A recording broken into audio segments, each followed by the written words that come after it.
এই পৃথিবীতে যখন কলিযুগের অন্ধকার ক্রমশ ঘনিয়ে আসছিল, ঠিক তখনই এক আশ্চর্য আলো হয়ে আবির্ভূত হয়েছিলেন শ্রী চৈতন্য মহাপ্রভু। 1486 খ্রিস্টাব্দ, ফাল্গুন মাসের পূর্ণিমা, নবদ্বীপ ধাম, চাঁদের আলোয় ভেসে যাচ্ছে গঙ্গা।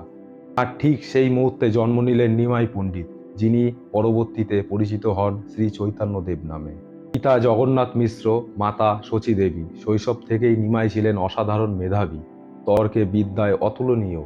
কিন্তু একসময় তার জীবনে আসে গভীর পরিবর্তন। গয়া তীর্থে গিয়ে ঈশ্বর প্রেমে নিমগ্ন হয়ে তিনি গ্রহণ করেন বৈষ্ণব দীক্ষা।